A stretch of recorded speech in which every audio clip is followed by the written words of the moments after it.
Hello everyone. तो कैसे हैं आप सभी। आने वाले एग्जाम को ध्यान में रखते हुए आइए साइंस के कुछ क्वेश्चन करते हैं। पहला, किसी धावक को दौड़ने के बाद उसे पेशी में ऐंठन और दर्द महसूस होता है। यह निम्नलिखित में से किसके संचयन से होता है। आपके ऑप्शन है ए लैक्टिक अम्ल, बी CO2, सी पाइरुविक एसिड, डी एथेनॉल। तो कोई स्प्रिंटर है, वो दौड़ रहा है, उसको क्रैम्प एंड पेन फील होता है मसल्स में। तो ऐसा क्यों होता है, तो इसका कारण है लैक्टिक एसिड। नेक्स्ट क्वेश्चन है, किसी धूप वाले दिन एक पौधे से एक पत्ती तोड़ी गई और उसे 2 मिनट के लिए उबलते पानी में रखा गया। उसके बाद उसे उबलते अल्कोहल में निमज्जित किया गया, मतलब डाल दिया गया, और आयोडीन घोल से उपचारित किया गया। परीक्षण के पश्चात पत्ती का अंतिम रंग क्या होगा। आपके ऑप्शन है ए रंगहीन, बी हरा, सी नीला, डी सफेद। तो आप जो सही आंसर होगा वो होगा नीला।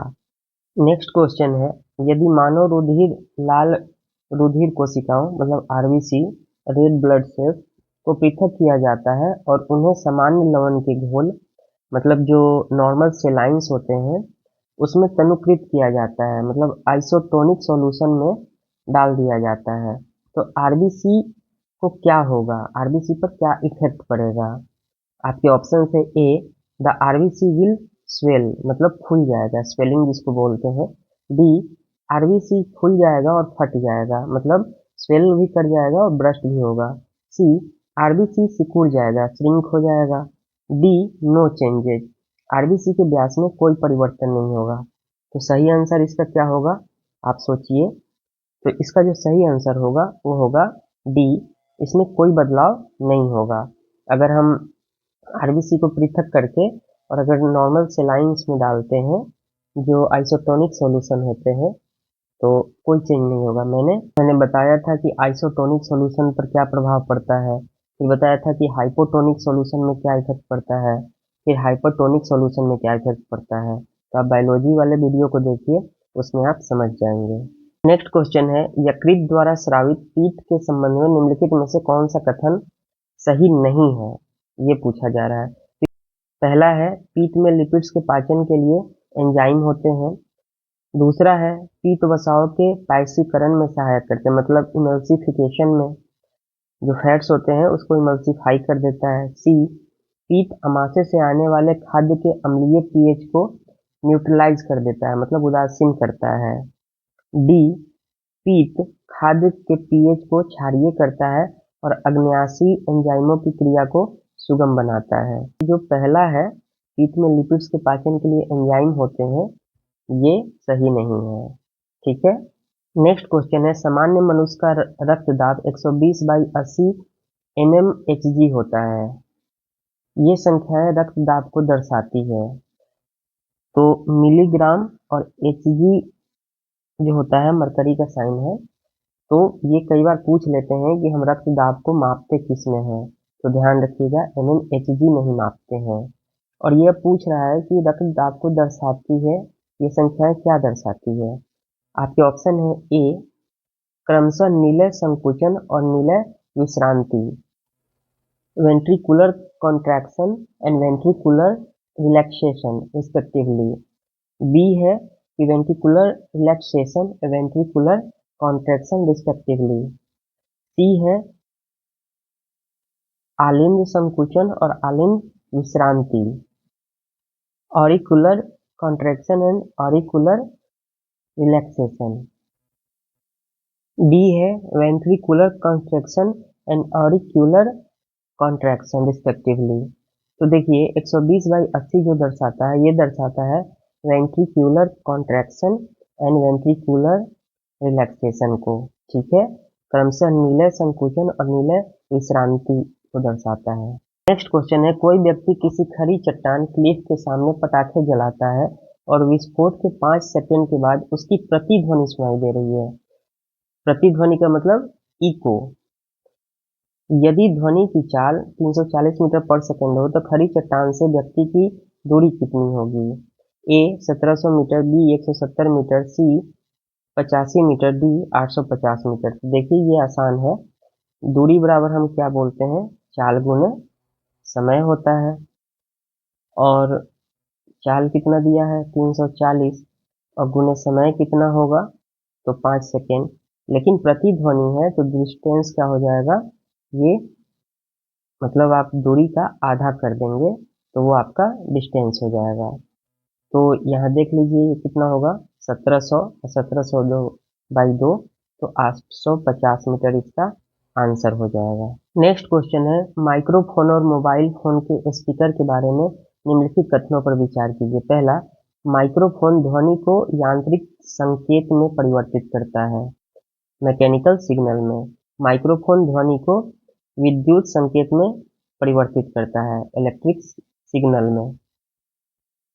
तीसरा है, स्पीकर यांत्रिक संकेत को ध्वनि में परिवर्तित करता है। चौथा है, स्पीकर विद्युत संकेत को ध्वनि में परिवर्तित करता है। तो देखिए इसका जो सही आंसर होगा वो क्या होगा, तो जो माइक्रोफोन होते हैं वो साउंड एनर्जी को इलेक्ट्रिक एनर्जी में कन्वर्ट करते हैं, और जो स्पीकर होता है वो क्या करता है कि इलेक्ट्रिक एनर्जी को साउंड एनर्जी में कन्वर्ट करता है। तो दोनों एक दूसरे के विपरीत काम करते हैं कि माइक्रोफोन जो साउंड एनर्जी होगा उसको इलेक्ट्रिक एनर्जी में चेंज करेगा, और जो स्पीकर होता है वो इलेक्ट्रिक एनर्जी को किसमें बदलता है, तो साउंड एनर्जी में। तो इस प्रकार हमारा डी आंसर हो जाएगा दूसरा और चौथा। 100 वाट के एक विद्युत बल्ब को दिन में 10 घंटे प्रयोग में लाया जाता है तो बल्ब द्वारा 3 दिनों में कितनी यूनिट विद्युत ऊर्जा की खपत होगी। तो देखिए energy equal to 100 watt into 10 hour हो जाएगा, तो 1000 वाट आवर हो गया, और 1000 वाट इसको हम किलो वाट बोलते हैं। तो ये क्या हो जाएगा,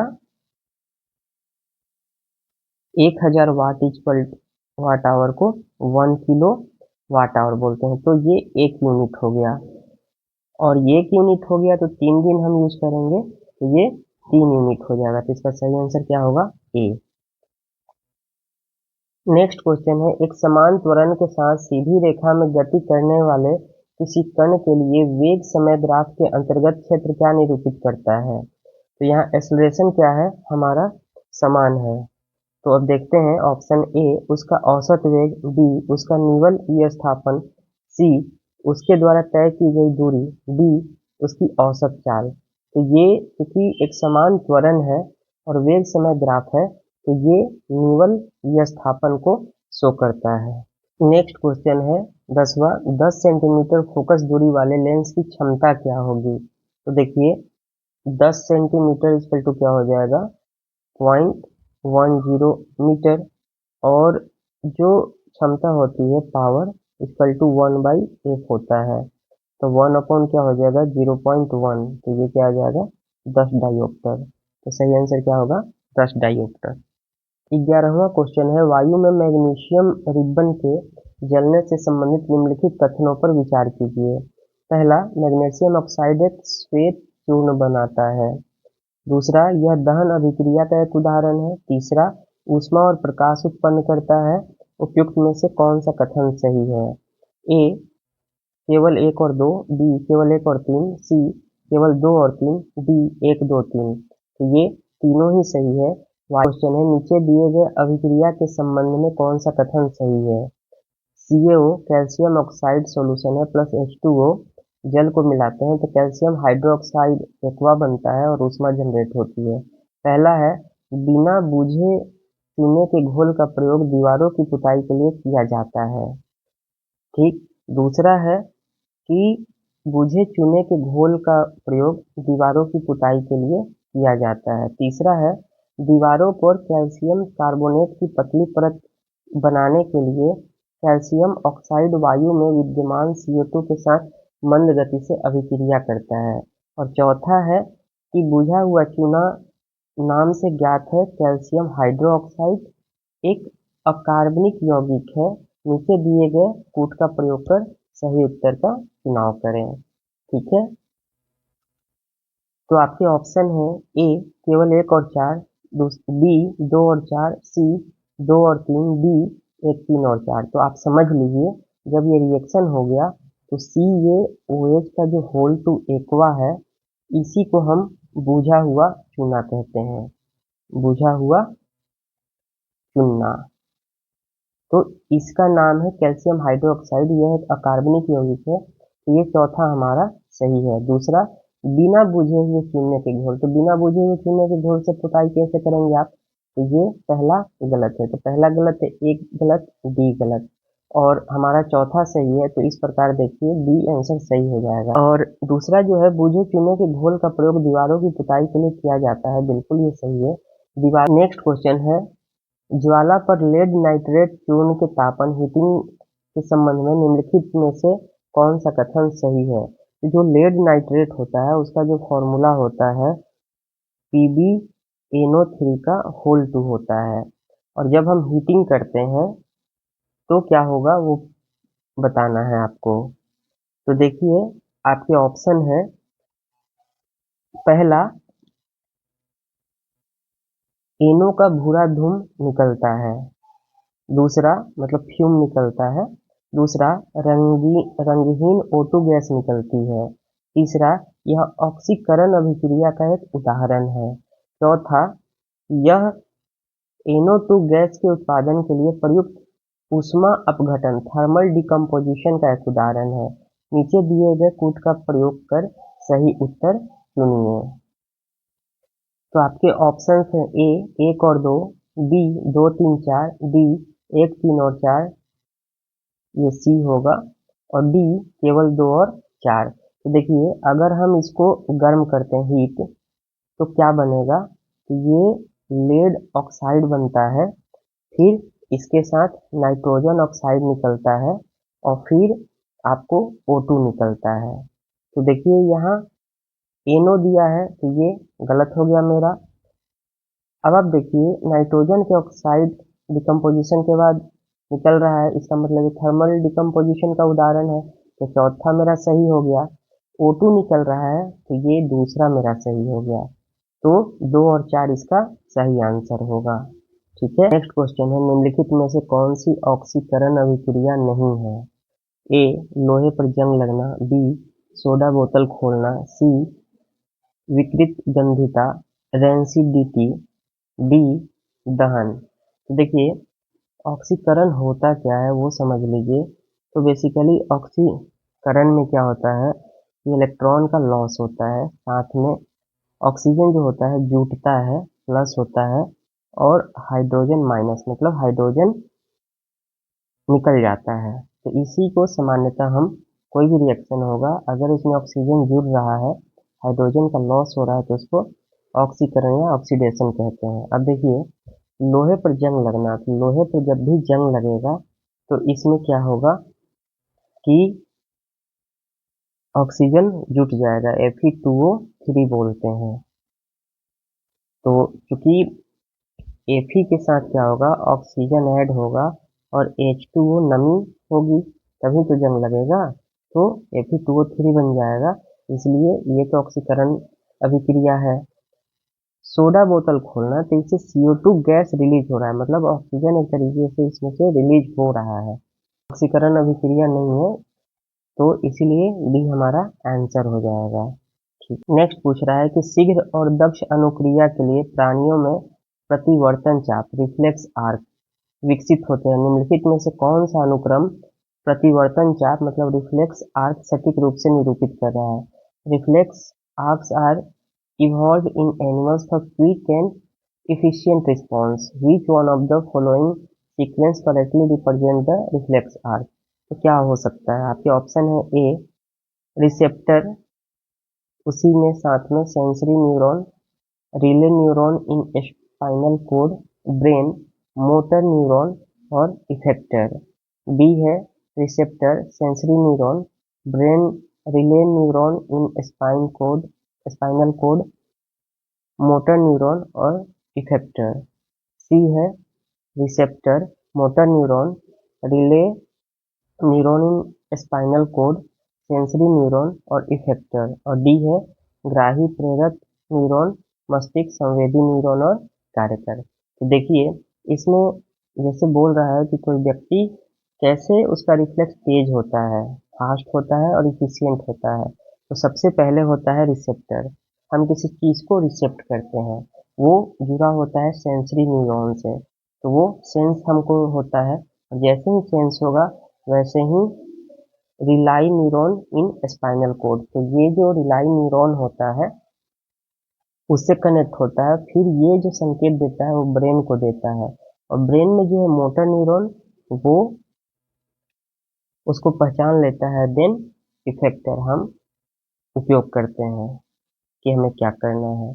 तो पहले आएगा रिसेप्टर, देन सेंसरी न्यूरॉन, फिर relay neuron in spinal cord, then brain, then motor, and then neuron, motor neuron and effector. ये सीक्वेंस बना हुआ है, इसका आंसर ए हो जाएगा। क्वेश्चन है, थायरॉक्सिन बनाने हेतु थायराइड ग्रंथि के लिए निम्नलिखित में से कौन सा अनिवार्य है? ए NaCl नमक जिसको बोलते हैं, बी KCl, सी कोलेस्ट्रॉल, डी आयोडीन। तो इसका सही आंसर क्या होगा? आयोडीन। पूछता है कि वनस्पति कोशिकाओं में RNA कहाँ विद्यमान होता है? In plant cell RNA is present in A cytoplasm only, केवल कोशिका द्रव्य में, B nuclei and cytoplasm only, केवल केंद्रक और कोशिका द्रव्य में, सी न्यूक्लियाई केंद्रक, साइटोप्लाज्म कोशिका द्रव्य, mitochondria, chloroplast and endoplasmic reticulum, D nuclei, cytoplasm, mitochondria, chloroplast and ribosome. तो इसका सही आंसर होगा डी। नेक्स्ट पूछ रहा है, घास में अंतर्वेशी द्वितीयोतक in grassland intercalary usually located at meristem. घास में अंतर्वेशी द्वितीयोतक सामान्यतः कहाँ स्थित होते हैं? ए है रूट टिप पर, B lateral side of stem तने के पार्श्व भाग में, सी बेस ऑफ लीव्स पर्णमूल में, डी शूट टिप्स।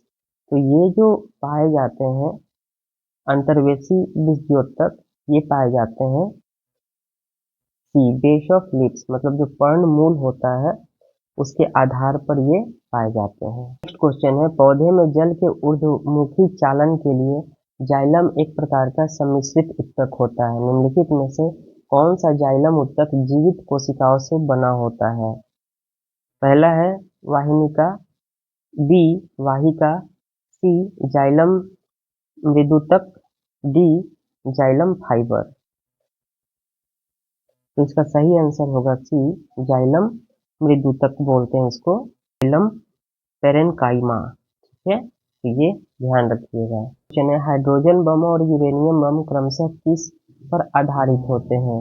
ए नाभिकीय संलयन और विखंडन, बी विखंडन और तापन नाभिकीय संलयन, सी भूतापीय विखंडन और संलयन, डी भूतापीय संलयन और विखंडन। इसका सही आंसर क्या होगा? नाभिकीय संलयन और विखंडन। नाभिकीय संलयन से हाइड्रोजन बम बनता है और नाभिकीय विखंडन से यूरेनियम बम बनता है। क्वेश्चन है, ध्वनि और प्रकाश तरंगे हैं, कैसी तरंगे हैं? ए वायु में क्रमशः अनुदैर्घ्य और अनुप्रस्थ होती है, बी वायु में क्रमशः अनुप्रस्थ और अनुदैर्घ्य होती है, सी वायु में दोनों अनुदैर्घ्य होती है, डी वायु में दोनों अनुप्रस्थ होती है। तो इसका सही आंसर क्या होगा? ए वायु में क्रमशः अनुदैर्घ्य और अनुप्रस्थ होती है। नेक्स्ट क्वेश्चन है, सोडा अम्लीय प्रकार के अग्निशामक का रासायनिक संगठन क्या होगा? ऑप्शन है ए सोडियम हाइड्रोजन कार्बोनेट और सल्फ्यूरिक अम्ल का घोल, बी सोडियम कार्बोनेट और सल्फ्यूरिक अम्ल का घोल, सी कार्बन डाइऑक्साइड और सल्फ्यूरिक अम्ल का घोल, डी सोडियम क्लोराइड और सल्फ्यूरिक अम्ल का घोल। तो जो आपको सोडा अम्लीय प्रकार के अग्निशामक का रासायनिक संगठन होता है वो होता है सोडियम हाइड्रोजन कार्बोनेट और सल्फ्यूरिक अम्ल का घोल। नेक्स्ट क्वेश्चन है, सांद्रित नाइट्रिक अम्ल के घोल को तनुकृत करते समय पहला H3O आयनों के सांद्रण मात्रा में वृद्धि होती है, the concentration of H3O ions volume increases. दूसरा, water must be added slowly to concentrated acid, सांद्रित अम्ल में जल धीरे धीरे मिलता है। तीसरा, जल में अम्ल धीरे धीरे मिलाना चाहिए। Acid must be added slowly to water. Which of the following given above is correct? Option है ए 1, 2 एंड 3, बी 1 और 2, सी 3 ओनली, डी 2 एंड 3 ओनली। तो जो सही आंसर होगा 3, जल में अम्ल धीरे धीरे मिलाना चाहिए। नेक्स्ट है, दिए गए पदार्थों के पीएच का सही क्रम निम्नलिखित में से कौन सा है? आपके ऑप्शन है ए कॉफी इज लेस देन नींबू का रस, less than milk of magnesia, less than रक्त। बी है मिल्क ऑफ मैग्नीशिया, रक्त, कॉफी, नींबू का रस। सी नींबू का रस, रक्त, coffee, milk of magnesia. D नींबू का रस, कॉफी, रक्त, मिल्क ऑफ मैग्नीशिया। तो देखिए इसका सही आंसर क्या होगा वो समझ लीजिए। मिल्क ऑफ मैग्नीशिया जो होता है बेस होता है, तो इसका जो पीएच वैल्यू होता है 10.5 होता है। रक्त जो होता है ये 7.4 होता है, ये भी बेस की श्रेणी में आता है क्योंकि 7 क्या होता है हमारा न्यूट्रल वैल्यू होता है। कॉफी क्या होता है, इसका 5 होता है। नींबू का रस जो होता है 2 से 3 के बीच होता है। तो नींबू के रस का पीएच वैल्यू हाई है, इसका मतलब ये एसिडिक नेचर हाई होगा। फिर उसके बाद कॉफी का आता है, फिर रक्त, फिर मिल्क ऑफ मैग्नीशिया। तो इसका सही आंसर क्या होगा? डी हो जाएगा। केवल यहाँ पीएच का सही क्रम पूछ रहा है, तो मिल्क ऑफ मैग्नीशिया का पीएच हाई होगा, फिर रक्त का आ गया, फिर कॉफी का आ गया, फिर नींबू का आ गया। अगर पूछ रहा है एनोडीकरण प्रक्रिया के लिए निम्नलिखित में से कौन सा सही नहीं है? यह एल्यूमिनियम को संक्षारण प्रतिरोधी बनाता है। बी एल्यूमिनियम, टाइटेनियम और मैग्नीशियम जैसी धातुओं को एनोडीकृत किया जा सकता है। सी स्वच्छ एल्यूमिनियम पदार्थ एनोड है और ऑक्सीजन गैस कैथोड पर उत्पन्न होती है। डी यह वायुयान उद्योग में प्रयुक्त होता है। ये एनोडीकरण क्या होता है? यह एक इलेक्ट्रोकेमिकल प्रोसेस है। ठीक, तो जो इलेक्ट्रोकेमिकल प्रोसेस होता है, तो जो धातु मिश्र धातु की सतह पर एक सुरक्षात्मक ऑक्साइड परत बनाती है, जो कोई धातु है वो मिश्र धातु के ऊपर एक सुरक्षात्मक परत का निर्माण करती है, उसी को हम बोलते हैं क्या? एनोडाइजेशन, एनोडीकरण। तो इसका पूछ रहा है सही नहीं है, तो जो सी है स्वच्छ एल्यूमिनियम पदार्थ एनोड है और ऑक्सीजन गैस कैथोड पर उत्पन्न होती है। नेक्स्ट है नेफ्थलीन पीत कजली ज्वाला येलो सूती फ्लेम के साथ जलता है, इसका कारण क्या है? कार्बन से हाइड्रोजन का अनुपात कम होता है। बी अपूर्ण दहन होता है। सी वायु की अत्यधिक आपूर्ति होती है। डी नाइट्रोजन और सल्फर की अशुद्धता विद्यमान होती है। तो नेफ्थलीन जो पीत कजली ज्वाला के साथ जलता है, इसका कारण है अपूर्ण दहन होना। Fe2O3 एल्यूमिनियम के साथ अभिक्रिया के लिए निम्नलिखित में से कौन सा कथन सही है? तो आपके ऑप्शंस हैं, यह थर्माइट अभिक्रिया के रूप में ज्ञात होता है। दूसरा, उत्पन्न ऊष्मा का प्रयोग वेल्डिंग प्रयोजन के लिए किया जाता है। तीसरा, एल्यूमीनियम धातु ऑक्सीकरण कर्मक के रूप में कार्य करती है। चौथा, अभिक्रिया की समाप्ति पर गलित Fe और Ai बनते हैं। तो आपके ऑप्शन है, नीचे दिए गए पुट का प्रयोग करके सही उत्तर चुनिए। ए 1 और 2, बी 1 और 3, सी 2 और 4, डी 1 और 4। तो देखिए जो Fe2O3 है प्लस एल्युमिनियम का रिएक्शन होगा, ये बनाता है Al2O3 प्लस Fe। तो ये एक थर्माइट रिएक्शन है, ये सही है। और उत्पन्न ऊष्मा का प्रयोग वेल्डिंग प्रयोजन के लिए भी किया जाता है, तो आंसर ए हो जाएगा। तो चलिए मिलते हैं नेक्स्ट क्लास में। तब तक चैनल पर नए हैं तो सब्सक्राइब करें, लाइक करें, शेयर करें, बेल आइकन को दबाएं, नोटिफिकेशन पाएं। धन्यवाद।